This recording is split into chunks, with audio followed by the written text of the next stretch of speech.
করছেন আমরা আপনাদেরকে একামতের দিনের খালি মেসেজ দিব, আমরা লিজেছি, তাহলে কি কোরআনের পথে থাকবেন?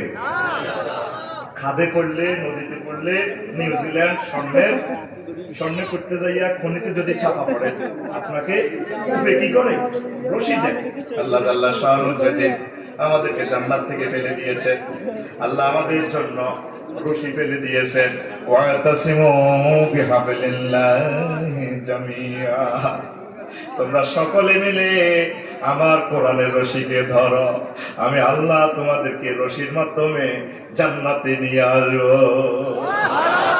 আজকে মাহফিল সার্থক হবে যদি আমরা প্রত্যেকে সিদ্ধান্ত নিই যতদিন বেঁচে থাকবো আমরা অবয় করবো তার ডক্টরিনা, তার সুন্নাহ, হোলি প্রফেট মুহাম্মদ রাসূলুল্লাহ সাল্লাল্লাহু আলাইহি ওয়াসাল্লাম। অর্থনৈতিক দৈন্যদশা থেকে মুক্তির জন্য একামতে দ্বীনের প্রয়োজনীয়তা সমসাময়িক বাংলাদেশ প্রেক্ষিত। আজকে অর্থনৈতিক মুক্তি হয়েছে? কেউ তালার উপরে তালা, 18 টাকা 50 পয়সার বিদ্যুৎ কিনে অটোওয়ালাদেরকে দিয়ে দিচ্ছে 5 টাকা দিয়ে। রোডে ঘাটে চলা যায় না, নৈরাজ্যকর বাংলাদেশ। তারা তো বাচ্চা বাঁচানোর জন্য তারাও আমাদের সাথে মিলেমিশে চলতে চায়। অটো ভাইয়েরা অটো চালায়, নিজেও মরে, মানুষকেও মারে। এটা তো মুক্তি হলো না। আমরা যদি তাদের হাতে কাজ দিতে পারতাম, আমরা যদি জাকাত ভিত্তিক অর্থনৈতিক গঠন করতে পারতাম, সকল মানুষের আমরা একটা পুঁজি দিতে পারতাম, সকলে আমাদের সাথে হেসে গেলে সুন্দরভাবে চলতো, নামাজ কালাম করতো জান্নাতের দিকে। তাহলে অর্থনীতি মুক্তির জন্য কি একামতের দ্বীনের বিকল্প?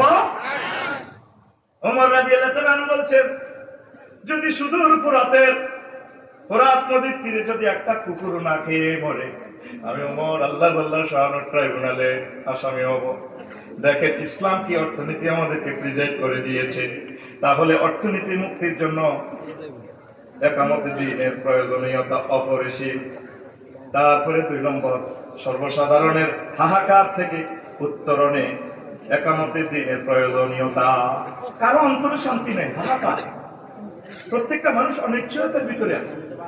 দুনিয়া আখিরাতে 100% নিশ্চয়তার জন্য আমাদের দরকার আল্লাহ দ্বীন এই জমিনে প্রতিষ্ঠা হওয়া। প্রত্যেক মানুষ সেফটি পাবে, আম্মাজিরা মন খুলে চলবে, ইবলিসিং দর্শনের কোনো ভয় থাকবে না। বুড়ো মানুষ, জোয়ান মানুষ প্রত্যেকে আনন্দ উল্লাসে চলবে এই দুনিয়াতে। প্রত্যেকে এইভাবে চলার অধিকার আছে। এই জন্য দরকার আল্লাহ শাহরুর দ্বীন কোরআন প্রতিষ্ঠা হওয়া। কথা ঠিক কিনা? 3, শিল্প বিপ্লবের কপাট খোলার জন্য, ইন্ডাস্ট্রিয়াল রিভলিউশন এর জন্য একামতের দ্বীনের প্রয়োজনীয়তা অপরিসীম। আজকে দেখেন কি নৈরাজ্যকর পরিবেশ পৃথিবীতে। আপনি 1000 কোটি টাকা দিয়ে ইন্ডাস্ট্রি করলেন, ব্যাংক লোন, গ্যাস বিল, বিদ্যুৎ বিল, লেবার বিল নিয়ে প্রতিদিন 10 কোটি টাকা আসতেছে। লেবারেরা সবাই মিলে মিছিল করে আমরা কাজ করব না। লেবারদের ভিতরে আল্লাহর ভয় নাই, মালিকের ভিতরে আল্লাহর ভয় নাই, পর্যাপ্ত পরিমাণ বেতন দিচ্ছে না। রাসূল সাল্লাল্লাহু আলাইহি সাল্লাম বলছেন, আয়াতুল আজির আজাহু ক্বাবলা আন ইয়াজুফা আরকাহু, give the water, give the laborer his words before his respiration be dry. শ্রমিকের গায়ের ঘাম শুকানোর আগে আগে তাকে পারিশ্রমিক দিয়ে দাও। আমরা মালিক পক্ষ আল্লাহকে ভয় করছি না, আর আমরা শ্রমিক পক্ষ। আমার ভাই বলে 3টা বাজে মাহফিলে যাব,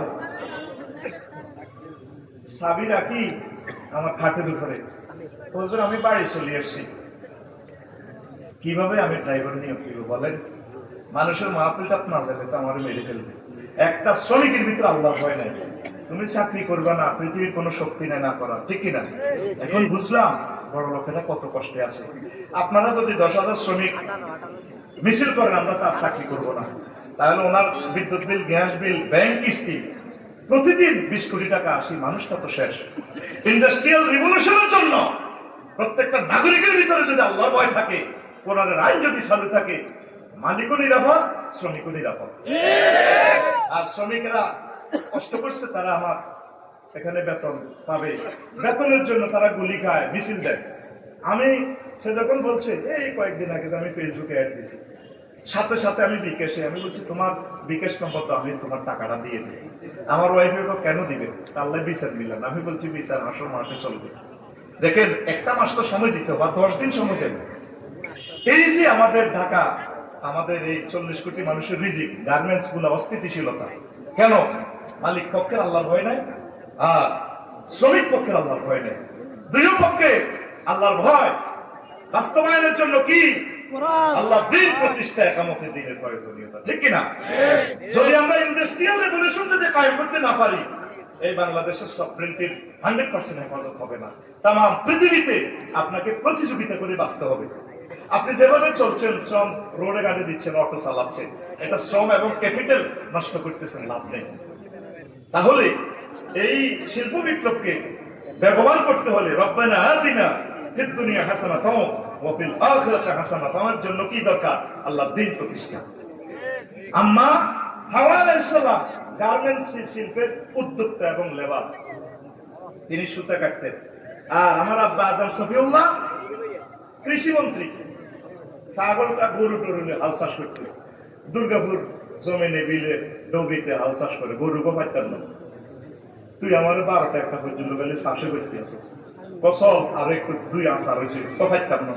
এবার আল্লাহরে ফোন দিছে, বারালাহি এই যে গরু হেতে পাইতাম না, এই আমার হিরে ধরে ঘটনাটা কি?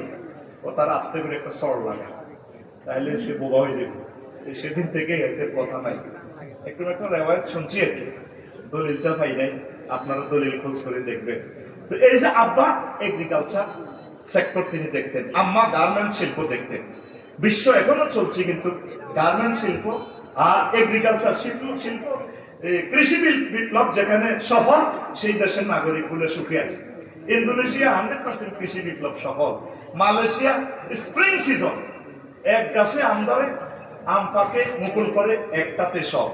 আমরা এই সুন্দর এই বাংলাদেশকে সাজানোর জন্য হিন্দু, বৌদ্ধ, খ্রিস্টান, মুসলিম মিল্লাত 100% খাদ্য নিরাপত্তা বিধানের জন্য, নিরাপত্তা নিশ্চিত করার জন্য আল্লাহর জমিনে আল্লাহর দ্বীন কায়েমের বিকল্প। এটা আমি 5 নম্বর অপশনে লিখে দিয়েছি। ওমর রাদিয়াল্লাহু তাআলা আনহু বলছেন, আমার রাষ্ট্রে যদি একটু জমিন পড়ে থাকে, সেটা খারেজ খাসের জায়গার হয়ে যাবে, অন্তর্ভুক্তি হয়ে যাবে। প্রত্যেকে হয় দান করো, নতুবা চাষ করো। আজকে আমরা প্রত্যেকে কিনে খেতে রাজি আছি, কেউ আমরা চাষ করি না। আসুন সুন্দর একটি বাংলাদেশ গড়ার জন্য আল্লাহর জমিনে আল্লাহর দ্বীন কায়েমের টার্গেট সামনে রেখে আমরা কৃষি বিপ্লব গঠন করি আমরা, আমিন। প্রিয় বন্ধুরা, 7 ওলামায়ে কেরামের সম্প্রীতি রক্ষা ও আকীদা এবং মাসআলা প্রদানের অনৈক্যের নৈরাজ্য থেকে রক্ষায় একামতে দ্বীনের প্রয়োজনীয়তা।